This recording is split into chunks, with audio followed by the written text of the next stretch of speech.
honestly, I don't think the Democrats want to make a deal. I think they talk about DACA, but they don't want to help the DACA people. The president will keep his word as of last Tuesday.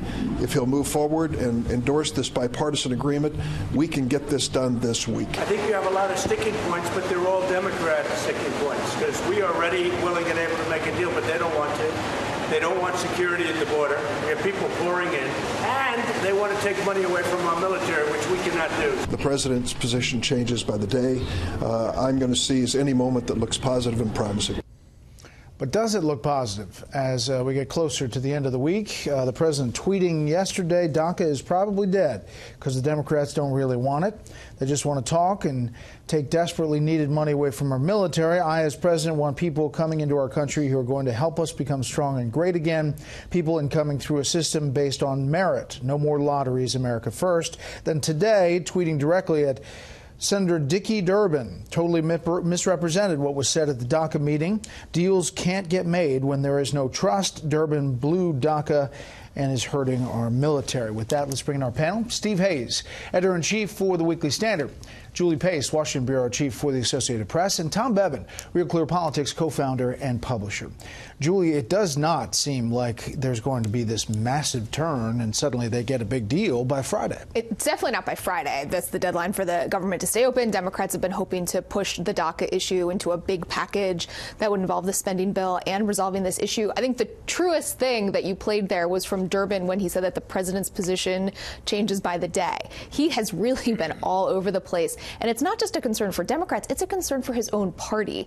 You have party leaders who want to know if they try to make a deal with Democrats on anything, but particularly on an immigration issue, that it's something that the president will sign. And he changes his position so frequently on this, both in public and in private, that it has members of the party worried about what they could actually agree to. Right. But the Tom Cottons, the Perdue's, the other conservatives who have concerns about immigration issues don't really feel, I don't think, like Lindsey Graham and Jeff Flake are the best negotiators for that side on this bipartisan deal that has come forward. I think that's true. That's a fair statement of their views about Lindsey Graham and Jeff Flake on this. Look, I think they're trying to drive the president as far to the right on immigration as they possibly can, and I think they're doing so in part because they believe in policy. They've made those arguments consistently. Tom Cotton certainly has.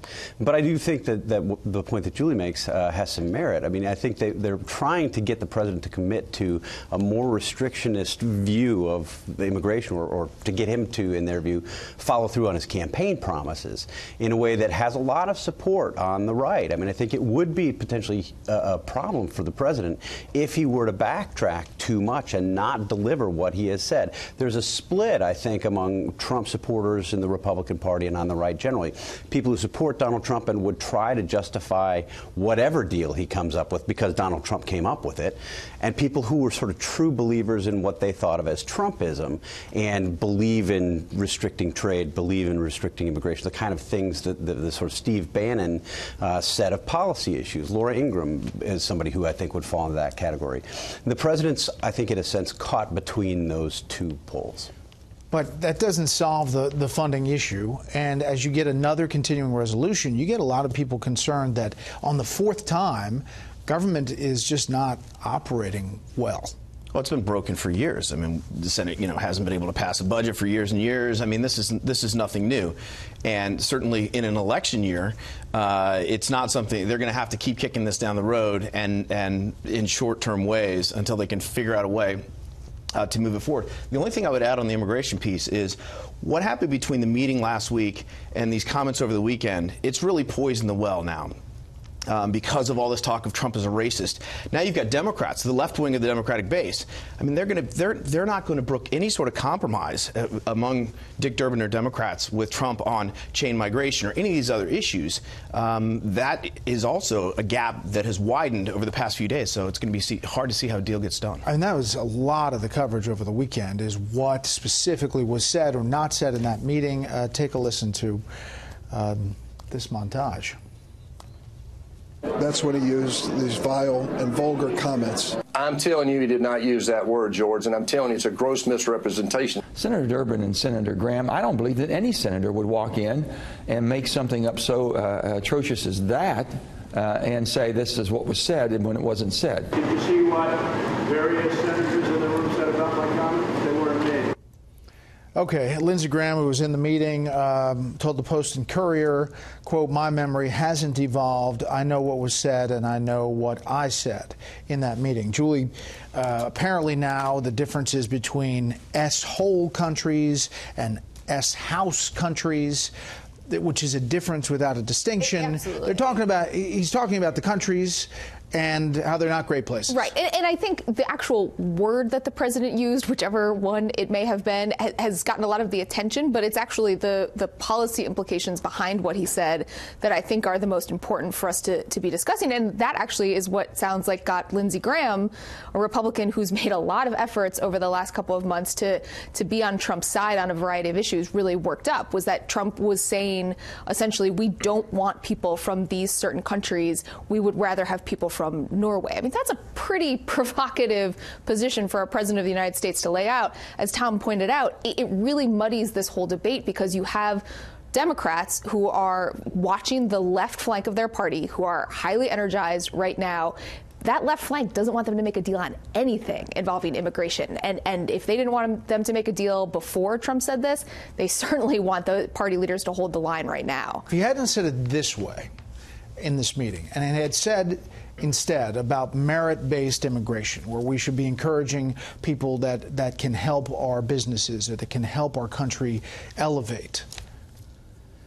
I mean, he'd be in a better position than he is today, but I think those are actually two different arguments. I don't think they're the same argument. I mean, the problem for the president saying this, and I think you actually accurately summarized it at the beginning, it's either blank house or blank hole. I mean, we should take a moment to remind people that the president's team, when asked about this initially, didn't deny it, that Fox News confirmed that initial reporting that he had said this.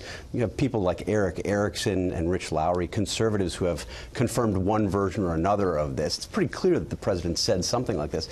And I think this is, for people who love that Donald Trump is aggressive with his language and calls, says what he sees, this is the downside to that. And there is a downside to it.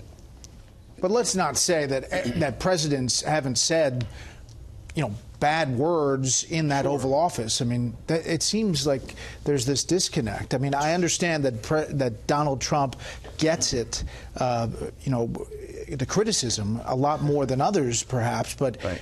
and this was in the big picture the wrong thing to say, but.